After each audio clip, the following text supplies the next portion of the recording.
So, is Where Winds Meet dying?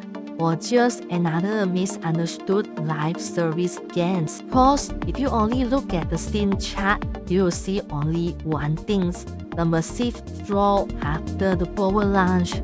But if you look deeper financially and strategically, the story tells differently. Let's start at the launch. So Where Winds Meet peaked at around 250,000 concurrent players, and that is not normal. That is a AAA success, super success. But then, like every MMORPG, it dropped very fast. 40% down, then another 40%. Then suddenly everyone starts saying, is this a dead game? So, but here is the first mistake.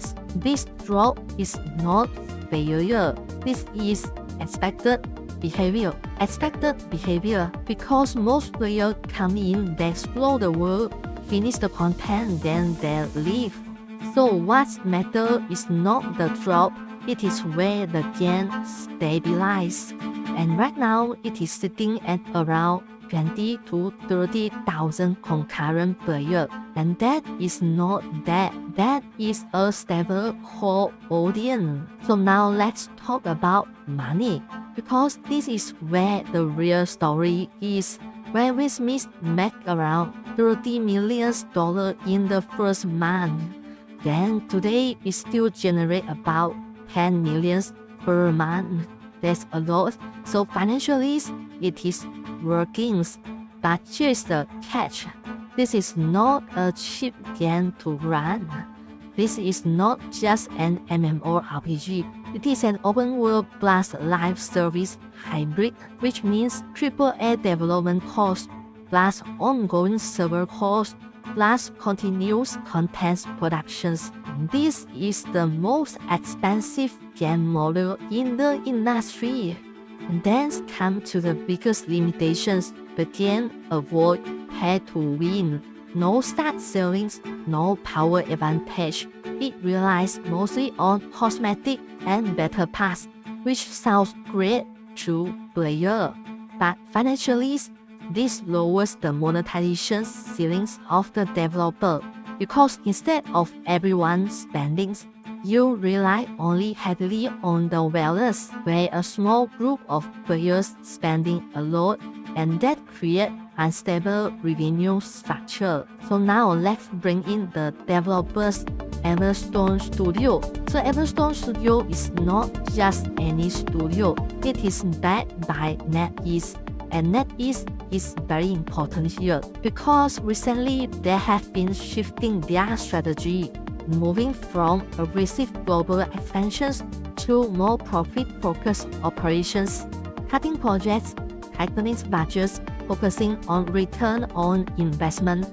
So which means every studio now has to prove their value. So here is the real situation. Everstone is not in financial trouble, but they are under performance pressure. Where Winds Meet must continue to deliver consistent updates, strong player retentions, and steady revenue, or the funding's priority could shift. And there's one more hidden factor most people miss. This game is heavily dependent on China. China drives majority of the revenue, while global performance is still relatively weak. So long-term growth depends on one thing. Can this game monetize globally or just locally in China? So now let's talk about longevity. So based on everything we see here, this game is not a short-term project. NetEase already talked about sustainable pipeline updates, which basically corporate language saying that we plan to run this game for years. And we are already seeing the DOS update rolling out, and this is clearly a long-term live service setups. So what are the possible future for Where Winds Meet? So for the best case, strong updates, better global reach, this become a flagship IP.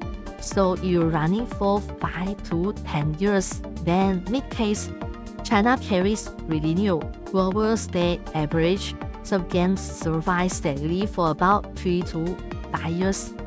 Then for worst case, undead so monetization's value weights and player base slowly decline. But even if worst case, this is slow decline and not a sudden death. So here is the final truth. Waving Smith is not dying. It is not dying. It has simply moved from hype phase to stabilization phase. So the real question is not, is this game dead?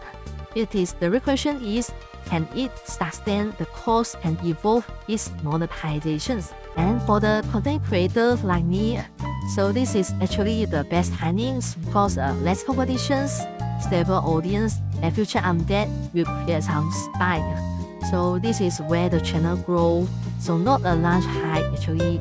So the next time when you see player drop the scene chart, this one, so remember, the drop doesn't mean it is dead. Sometimes it is means the real game has begun. So it is not too bad. Continue to play your Waving Speed. Bye bye.